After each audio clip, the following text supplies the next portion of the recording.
नमस्कार, मैं हूं दिनेश कुमार। राजस्थान में वर्ष 2023 में विधानसभा के चुनाव हुए। उन विधानसभा के चुनाव में भारतीय जनता पार्टी ने पूर्ण बहुमत के साथ सरकार बनाई। सरकार बनाने के बाद जिस तरीके से भजनलाल शर्मा ने मुख्यमंत्री की कुर्सी संभाली, कार्यभार संभाला और राजस्थान को एक नए विकास की उम्मीद पर आगे लेकर बढ़ना शुरू किया। लेकिन 4 ऐसे विधायक हैं राजस्थान की विधानसभा में इस वक्त जिनके ऊपर भ्रष्टाचार के आरोप लग रहे हैं। उनमें प्रमुख तौर पर 3 विधायक जिनके ऊपर कमीशन खोरी का आरोप लगा है। वैसे तो चारों विधायकों पर ही कमीशन खोरी का आरोप है, जिसमें भारतीय जनता पार्टी के खींवसर से विधायक रेवंत राम डांगा, खींवसर ये वही नागौर जिले की हनुमान बेनीवाल की घरेलू सीट, जहां पर 2023 में विधानसभा चुनाव में हनुमान बेनीवाल ने चुनाव लड़ा था, जीत दर्ज की। लेकिन नागौर लोकसभा चुनाव जीत दर्ज करने के बाद बेनीवाल दिल्ली आ गए, लोकसभा में अपनी पार्टी का प्रतिनिधित्व करते हुए नजर आए, नागौर का प्रतिनिधित्व करते नजर आ रहे हैं। खींवसर में उपचुनाव हुआ, कनिका बेनीवाल, हनुमान बेनीवाल की पत्नी चुनाव वहां से लड़ रही थी, जो चुनाव को हार गए। रेवंत राम डांगा जो कि बीजेपी के कैंडिडेट थे, उन्होंने जीत दर्ज कर ली। दूसरे विधायक हैं वो कांग्रेस पार्टी से हैं, हिंडौन से विधायक अनीता जाटव, इन पर भी कमीशन खोरी का आरोप है। और बयाना से निर्दलीय विधायक रितु बनावत, इन पर भी कमीशन खोरी की डीलिंग का आरोप लगा है। ये कथित तौर पर दैनिक भास्कर की स्टिंग की रिपोर्ट है, जिसके बाद मुख्यमंत्री भजनलाल शर्मा सख्त दिखाई दे रहे हैं। मुख्यमंत्री भजनलाल शर्मा ने यह घटना सामने आने के बाद हाई लेवल कमेटी का गठन किया है, जांच के आदेश दे दिए हैं। आगामी 15 दिनों में मुख्यमंत्री भजनलाल शर्मा ने रिपोर्ट तलब करने का भी निर्देश कमेटी को दे दिया है। विधानसभा की एथिक्स कमेटी सदाचार समिति इस पूरे मामले की जांच कर रही है। जांच में स्पष्ट हो पाएगा कि आखिरकार किस तरीके से यह मामला सामने आया है। इस बीच बड़ी खबर भी ये सामने आई कि तीनों जो विधायक जिन पर कमीशन खोरी के आरोप लगे, उनके अकाउंट्स भी फ्रीज कर दिए गए हैं। दरअसल बता दें आपको कि एडिशनल चीफ सेक्रेटरी गृह विभाग के जो राजस्थान के हैं, उनको चेयरमैन बनाया गया है हाई लेवल कमेटी का। और इस हाई लेवल कमेटी के आदेश दिए हैं मुख्यमंत्री भजनलाल शर्मा ने कि ये कमेटी जांच करे, जल्द से जल्द जांच करे, रिपोर्ट तलब करनी है 15 दिनों में ही। ऐसे में 7 जनवरी 2026 तक हो सकता है ये तीनों विधायक रेवंत राम डांगा, कनिका बेनीवाल, यहाँ पर रितु बनावत और अनीता जाटव, इनको इनकी विधानसभा सदस्यता निरस्त होती हुई नजर आए। तो ऐसे में क्या इन विधानसभा सीटों पर फिर से उपचुनाव का बिगुल बजेगा? दूसरी ओर भारतीय आदिवासी पार्टी के विधायक जो कि बागी दोरा विधानसभा सीट से विधायक हैं, जय कृष्ण पटेल, इन पर भी विधानसभा में सवाल पूछने के बदले घूस लेने का आरोप दर्ज है। कमेटी जांच कर रही है,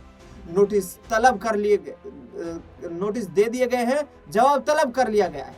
और आगामी वक्त में अब देखना बेहद दिलचस्पी रहेगा कि मुख्यमंत्री भजनलाल शर्मा किस तरीके से इस पूरे प्रकरण को लेकर एक्टिव नजर आते हैं, क्योंकि मुख्यमंत्री भजनलाल शर्मा ने सीधे तौर पर यह कहा है कि हम कोशिश कर रहे हैं और कि राज्य में जीरो टॉलरेंस के आधार पर, चाहे वो कितने भी बड़े लेवल का कोई अधिकारी हो, कोई जनप्रतिनिधि हो, कोई कर्मचारी हो, कोई भी क्यों ना हो, यदि किसी ने भ्रष्टाचार करने का प्रयास किया, कमीशन खोरी का प्रयास किया, घूस लेने का प्रयास किया, तो उसके खिलाफ सख्त से सख्त कार्रवाई की जाएगी। बता दें आपको कि पूरे मामले को लेकर कांग्रेस पार्टी हमलावर होती हुई नजर आ रही है। राजस्थान में अरावली का मुद्दा भी चरम सीमा पर है, जहां पर अरावली को लेकर सुप्रीम कोर्ट का जो आदेश आया है, जो जजमेंट आया है, उसके बाद राजनीति चरम सीमा पर पहुंच गई है।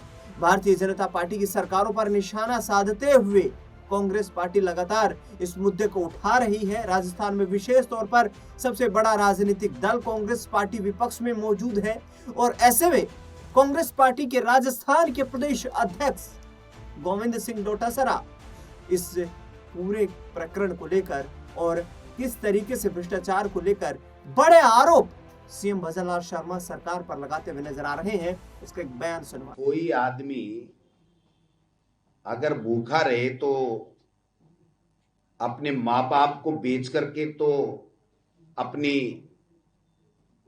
पेट की आग नहीं बुझा सकता। क्या ये नियम है? क्या रेवेन्यू बढ़ाने के लिए इनको जो भ्रष्टाचार है, अवैध माइनिंग है, अवैध बजरी दोहन है, उनको नहीं बढ़ाना चाहिए? जो माइनिंग हो रही है, लीगल पट्टे हैं, वो भी 90% अवैध माइनिंग कर रहा है। आज बजरी में 7 सीआई को सस्पेंड किया। ये खेला आज नया है क्या? 2 साल से चल रहा था। कितने एसपी पे कार्रवाई की, कितने आईजी पे कार्रवाई की, और क्या ये 7 सीआई अकेले ही अवैध माइनिंग के व्यापार में संलिप्त थे?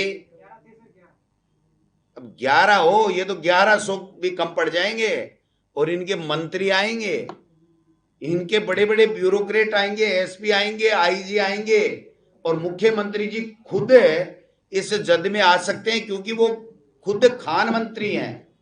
तो जब खुद मुख्यमंत्री खनन मंत्री हो और खनन में घोटाला हो रहा हो, तो फिर जिम्मेदारी किसकी तय करेंगे? जनता पूछना चाहती है। जवाब दें मुख्यमंत्री जी।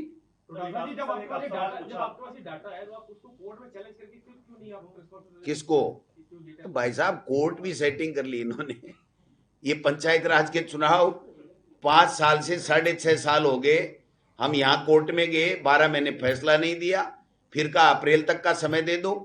हम सुप्रीम कोर्ट में गए, सुप्रीम कोर्ट गए, बेचारे नहीं करा सकते, अभी अपरिपक्व मुख्यमंत्री है, दे दो अप्रैल तक का समय।